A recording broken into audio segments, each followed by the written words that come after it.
Hello students.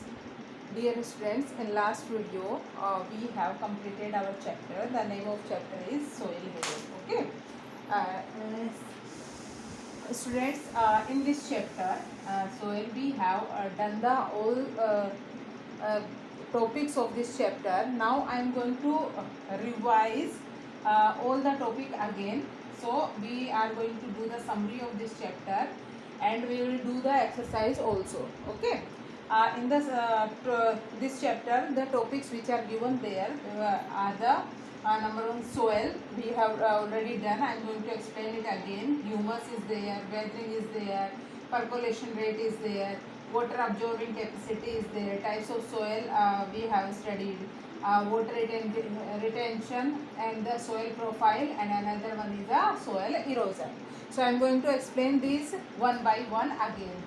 First of all, I am going to explain about the soil. Students, what are the soil? Soil are the remaining particles of animals and plants, or you can say dead and decaying remains of animals and plants which are mixes into the soil, mixes into each other and they are broken down in smallest pieces are known as the soil. उसको अपन क्या बोल देते हैं?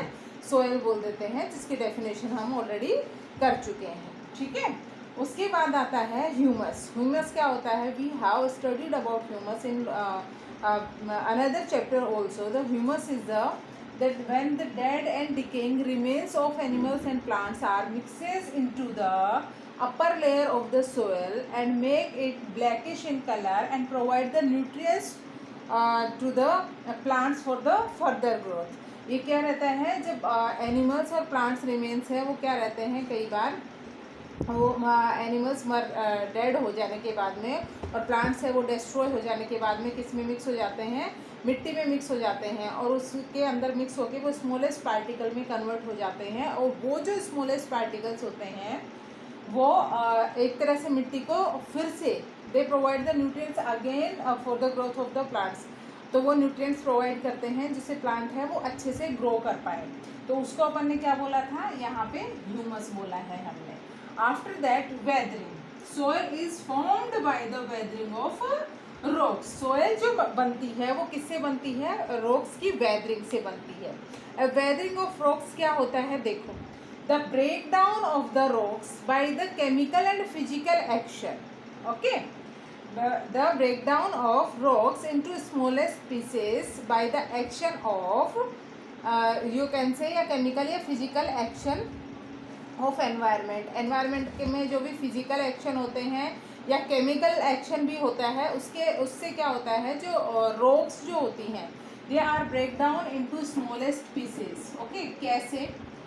Sometimes you know in the summer the temperature will rise up to 50 degree Celsius and in the winters the temperature go down at the you can say at the 0 degree and below the zero.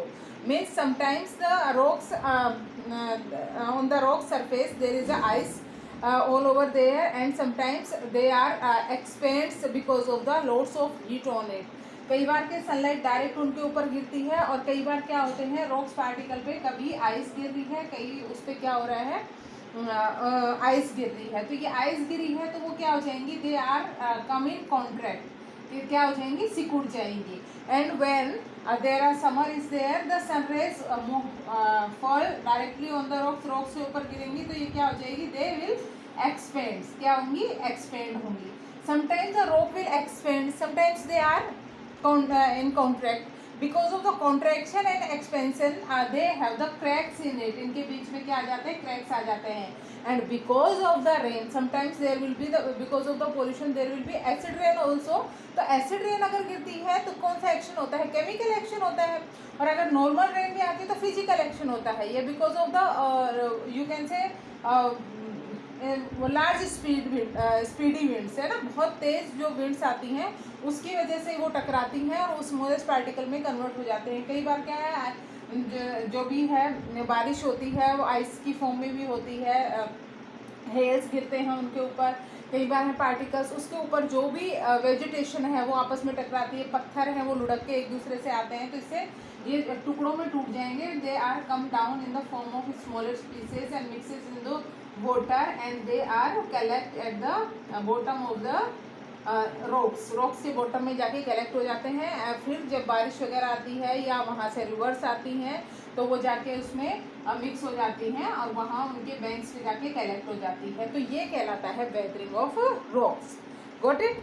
After that percolation rate means the water absorbing capacity of the soil, or you can say the soil, how much amount of soil, how much time the soil takes to absorb the water। कोई भी type की soil है वो water को absorb करने में कितना time लेती है, वो उसकी कहलाती है परकोलेशन रेट। तो उसके लिए हम क्या करते हैं, amount of water divided by time. Amount of water obviously in ml divided by time which is taken in a minute. हम मिनट में टाइम ले लेते हैं तो अपन क्या निकाल लेते हैं, उस सैंड की जो भी दे रखी है वो उसकी हम परकोलेशन रेट निकाल लेते हैं कि इतना मिलीलीटर वाटर वो इतनी मिनट में अब्जॉर्ब कर लेगी। वो उसकी क्या कहलाई, वाटर अब्जॉर्बिंग या sorry percolation rate. After that you have given water absorbing capacity. कोई भी सोयल की वाटर अब्जॉर्ब करने की कैपेसिटी कितनी है, ठीक है। तो वो डिपेंड करती है कि सोयल का टाइप कैसा है ना। तो टाइप्स के अकॉर्डिंग अपन ने देखा था कि कोई भी सोयल है वो कितनी अमाउंट जो तो वाटर उसने अब्जॉर्ब किया है वो water and the soil the amount you can say the soil which is taken in a gram. जो भी है ग्राम में अपन ने कितने भी ग्राम सोयल लिए उसको 100 से मल्टीप्लाई कर देंगे तो उसकी वाटर अब्जॉर्बिंग कैपेसिटी हमारे पास आ जाएगी, जिसपे बेस्ड न्यूमेरिकल हम ऑलरेडी कर चुके हैं और एक्सरसाइज में भी इस पे बेस्ड आएगा तो हम करते हैं। Now types of soil. In the types of soil we have studied about the 3 type of soil here. 3 तरह की सोयल अपन ने देखी थी। उनमें क्या देखा था अपन ने, 3 तरह की सोयल कौन कौन सी थी। अपन ने देखा the sandy soil, second loamy soil and third is a clayey soil, YEY clayey soil. Okay, ये 3 तरह की सोयल हमने इस चैप्टर में रीड करी। Sandy soil which have the biggest particle inside it because of the large particles, the particles have space between them and because of the space they can absorb the more water, so they have the water retention capacity। वो water को absorb करने की capacity उसमें ज़्यादा रहती है। water मान लो उसमें कुछ वेपोरेट हो गया है, कुछ नीचे चला गया है तो वो वापस से उसको क्या कर लेंगे, नीचे absorb कर लेते हैं। पार्टिकल के बीच में इतना गैप रहता है। लोमी सोयल अपन ने देखा था the soil which contains 2 type of particles, they are small in size and the particle size which are found in the sandy soil also। sandy soil में जो मिलते हैं वो भी इसमें मिलेंगे और लोमी क्लेई सोयल में जो मिलेंगे वो भी, मतलब फाइन पार्टिकल और बिग पार्टिकल का क्या रहता है, यहाँ पे मिक्सचर रहता है 50-50% of both the particles. Okay, so it is very useful for the growth of the plant because it have the some water holding capacity also and it have the water retention capacity also। it can absorb the amount of water which is required for the growth of the plants की growth के लिए जितनी चाहिए होती है उसके लिए भी ये useful होती है। next one which is given there, that is the clay soil, that is the third part of the soil। in a clay soil you all know clay which have the fine particle inside it because of the smallest size and fine particle they do not have any space between the particle and because of that it does not absorb so much amount of water inside it, so it have the capacity to hold the water on its surface। ये अपने surface के ऊपर water को क्या करके रखती है, hold करके रखती है। means it is useful for the growth of the plants which are found which need the more amount of water। ये उनके लिए यूजफुल है जिसमें पानी क्या चाहिए होता है, ज़्यादा चाहिए होता है। लाइक पैडी है ना, धान जो होता है पैडी के अंदर होता है, कॉटन में होता है, इनमें क्या पानी चाहिए होता है। तो ये इस तरह की जो सोयल होती है क्लेई सोयल, ये इनके लिए यूजफुल होती है। And after that the clayey soil is useful for making the pottery also. ये चिकनी होती है, it have the binding capacity, the particles are tightly packed there and they can bind easily into each other so that they are this type of soil is used to make the pottery। जो भी मिट्टी के बर्तन बनाने के लिए हम क्या कर सकते हैं, इसको यूज में ले सकते हैं। This is about the types of soil which we have studied. उनका डिफरेंस हम एक्सरसाइज में फिर से देख लेते हैं। After that which we have before the types of soil we have done the soil profile also. Soil profile में क्या देखा था अपन ने? Soil profile क्या होता है? The different layer of soils of soil, है ना, on the earth. जब earth में अपन क्या करते हैं, when we dig the earth we will see that there are the distribution of soil in a different layer. Soil का जो distribution होता है वो अलग अलग लेयर में होता है. अपर लेयर जो होती है उसके अंदर क्या रहता है? ह्यूमस रहता है जो useful. It is a fertile soil because it have the nutrients in the form of organic matter, dead and decaying remains of plants and animals are there. और this is known as a top soil also. इसको top soil कहते हैं. और horizon अगर इनका देखें तो ये ए होरिजन की फॉर्म में इसको जाना जाता है. ठीक है, तो ये लेयर होगी. इसके बाद वाली जो लेयर है it have the particles are some tightly packed little bit and it have the less amount of nutrient than the top soil. top soil की वजह जो इसमें ह्यूमस है या न्यूट्रिएंट्स है वो थोड़े से कम रहते हैं. But it have minerals more than the top soil. इसमें मिनरल्स टॉप सोयल से ज़्यादा मिलेंगे. और नीचे जाएंगे it have the some big particle there and it have minerals. There is a no amount of humus is there because जो भी dead and decaying remains है वो ऊपर की लेयर में ही रह जाते हैं, यहाँ तक नहीं पहुँच पाते हैं, तो इसके अंदर नहीं रहते. उसके बाद वाले हैं वो बिग पार्टिकल आ जाते हैं जिसके अंदर हम क्या बोल देते हैं? बेड रॉक्स, है ना. बेड रॉक्स के बाद में वाटर अपने को मिल सकता है जिसे वेल्स वगैरह उधर डिग करके निकालते हैं तो पानी निकलना शुरू हो जाता है. तो ये बड़ी बड़ी रॉक्स होती हैं, उनके बीच में जो जगह होती है ना, जिनको क्या बोलते हैं? एक्वीफर्स. UUIFER एक्वीफर्स क्या होते हैं? The space between the bed rocks, है ना. बेड रॉक्स के बीच में ऐसा स्पेस रहता है जहाँ पे जो वाटर रिटेन करके अब्जॉर्ब करके गया हुआ वाटर रहता है धीरे धीरे छन छन के बिल्कुल साफ होके यहाँ पे कलेक्ट रहता है. और वो बहुत ज़्यादा अमाउंट में कलेक्ट हो जाता है जिसको अपन किससे? पाइप्स के थ्रू या मोटर इंजन के थ्रू अपन उसको क्या करते हैं? बाहर निकालते हैं. इसी वाटर को अपन क्या बोलते हैं? Ground water. क्या कहलाता है ये? Ground water. ओके, जो नीचे से निकाला जाता है, जो पीने के काम में भी आता है, बिल्कुल साफ रहता है इसमें, और मिनरल्स इसके अंदर वाटर में रहते हैं. अंडरस्टूड. ये एक्वीफर्स हमने 6th क्लास में भी किया था, तो ये एक्वीफर्स वो ही है. ठीक है. After that you have given the soil erosion. Soil erosion means the removal of top soil from the earth. The removal of top soil. अगर हमारे पास ये है तो इसकी ऊपर वाली लेयर में क्या है? ह्यूमस है. और ये because of the action of wind, water, flood, इनकी वजह से क्या होता है?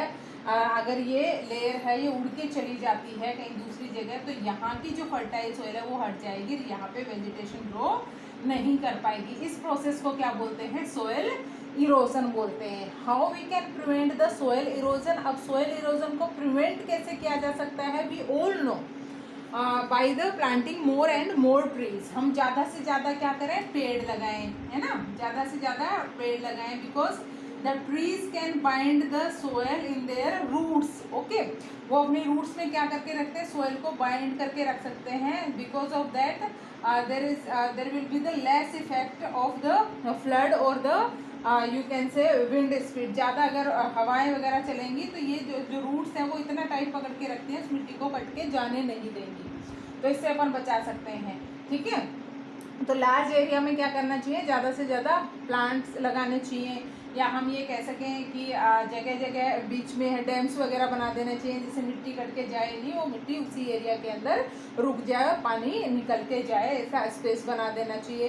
तो इस तरह से हम क्या कर सकते हैं? सोयल इरोजन के बहुत सारे मेथड हैं. डिफोरेस्टेशन नहीं करना चाहिए, पेड़ों को ज़्यादा काटना नहीं चाहिए. तो इस तरह हम सोयल इरोजन को बचा सकते हैं. इसके अलावा तुम्हारे इसमें दिया गया है how you can prevent the soil pollution. Soil pollution को कैसे बचा सकते हैं? सोयल पोल्यूशन को कैसे? The waste which is release by the factory, houses and any if the waste is biodegradable then you can throw in the soil.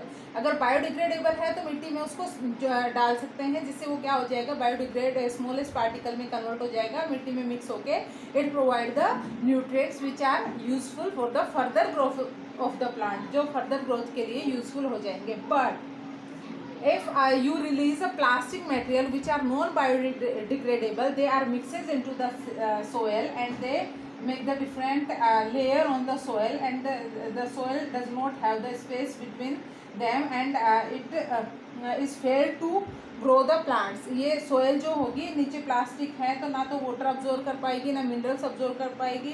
Plants अगर उग गए हैं तो they are not able to absorb the minerals and water from the soil because of the layer of that plastic, because plastic is a non biodegradable material.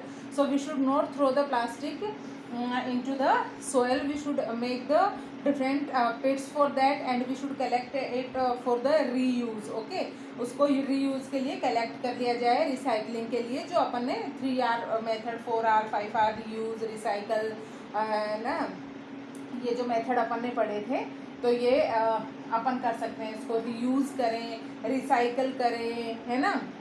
तो इस तरह से अपन क्या कर सकते हैं, रिफ्यूज़ करें। तो इस तरह से हम क्या कर सकते हैं, वापस उसको काम में ले सकते हैं, तो सॉइल पोल्यूशन बच सकता है।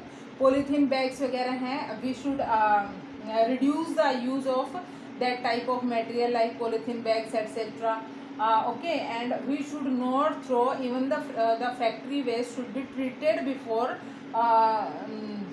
throwing into the water bodies and into the soil में भी भेजने से पहले या water में डालने से पहले हमें क्या करना चाहिए, उसका ट्रीटमेंट करना चाहिए। if there is waste is acidic in nature, अगर वो एसिडिक है तो उसमें क्या जोड़ना चाहिए, अपने को बेस डाल देना चाहिए ताकि वो न्यूट्रल हो जाए, फिर उसके अंदर उसको डालें। हम अपने लेवल पे कैसे कर सकते हैं, हमें अपने लेवल पे क्या करना चाहिए, we should make the different dustbins and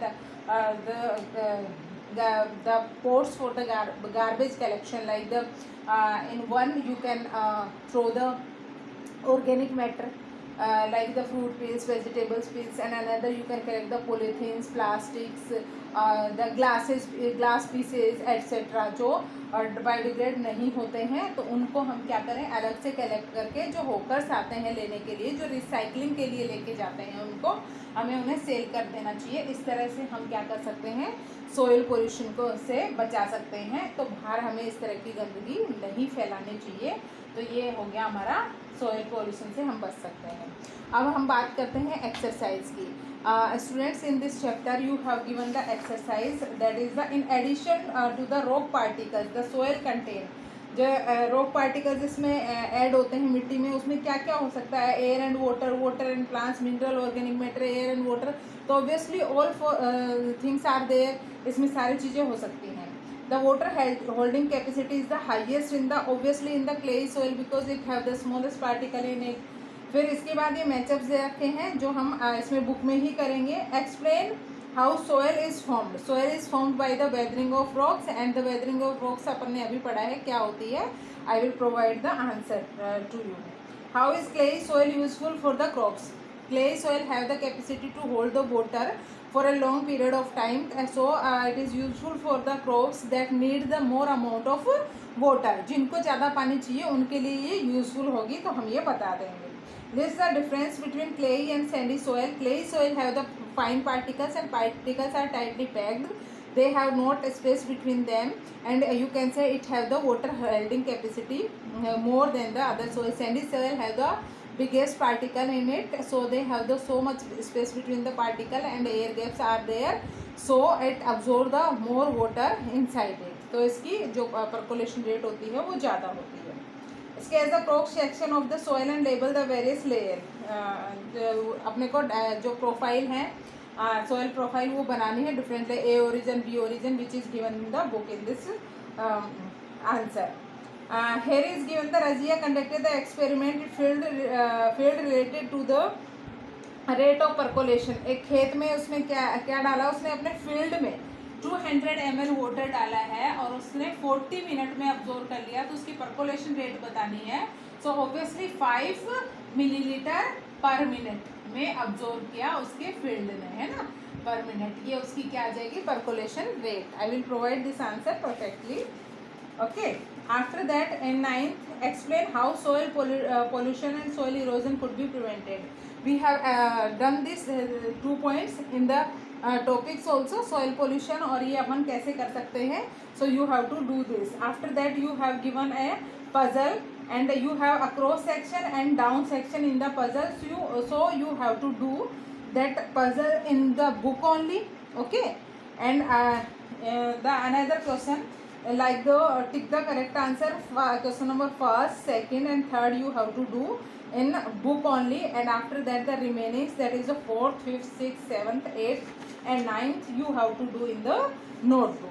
Okay, so this is the completion of chapter. I hope you all understand the chapter, students. Firstly, see the video to revise, summarize the chapter again and do the question answer in your fair notebook. Thank you.